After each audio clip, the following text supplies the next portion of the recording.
I just want to kind of hop on here and let you know that we are praying for you guys. And if there's anything we can do to help you during this time, please let us know. But today, for today's Take 5, we will be in 1 Corinthians chapter 2. So we are just going to go ahead and jump right into verse 1. And I, when I came to you, brothers, did not come proclaiming to you the testimony of God with lofty speech or wisdom. For I decided to know nothing among you except Jesus Christ and Him crucified. And I was with you in weakness and in fear and much trembling. And my speech and my message were not in plausible words of wisdom, but in demonstration of the Spirit and of power, so that your faith might not rest in the wisdom of men, but in the power of God. So to kind of give you a little background on the city of Corinth, it was a very predominant city in Greece. And during this time, both Greece and Rome were kind of pretty well known for how much they valued wisdom. A wise person would be able to talk persuasively, and they would have demonstrated their wisdom by debating. And in chapter 1, we can see in Paul's letter to the Church of the Corinthians that this debating and this quarreling was talked about super negatively because this debating only brought fighting, quarreling, which resulted in divisions in the church. And that's not good, obviously. And so we can see in chapter 2 that Paul's thought process was that in verse 1 and 2, that he didn't come to the people with lofty speech and wisdom. He decided to know nothing among them except that Jesus Christ and that he was crucified.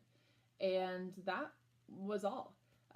He didn't try persuading them. He didn't try bringing up more apologetics or different philosophies. He just talked about Jesus Christ and how he died on the cross and was crucified. And I read that and I just thought, wow. Because I, for one, am very good at making things harder than what they really are. And I'm pretty sure a lot of you can relate as well. And so we often don't spread the good news of the gospel because we feel like we don't have all the answers. But we can see, as Paul demonstrated, that we just need to know about Jesus Christ and how he was crucified. And it's a story that every Christian knows. And in today's time, there's a lot of craziness going on. It doesn't take an expert to see that.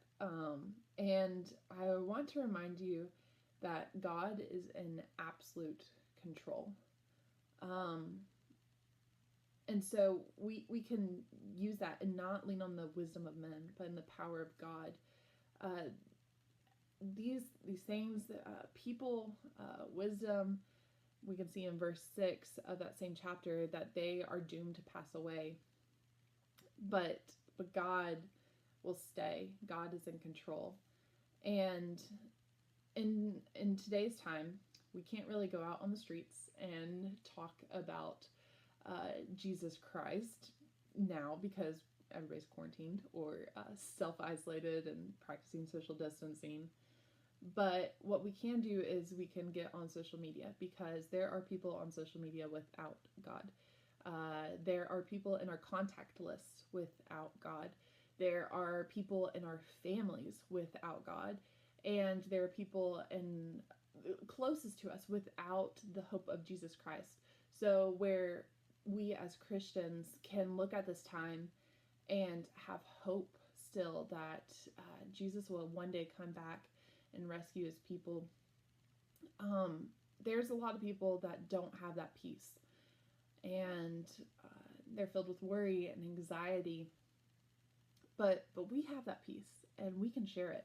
And we don't have to have this big theological argument or this persuasive speech. We don't have to be eloquent. We don't have to not be able to say us or ums when we're talking. We just have to know Jesus Christ and that he came here on earth from heaven to die on the cross for our sins and to rescue his people from their sins.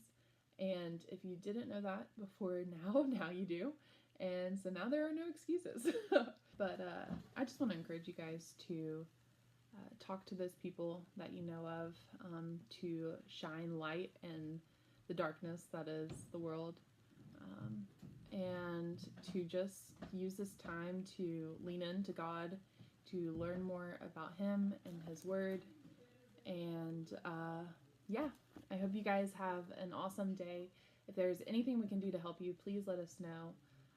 Comment, share, like, message us, the whole 9 yards. All right, see you guys, and I hope you have a nice day. Bye.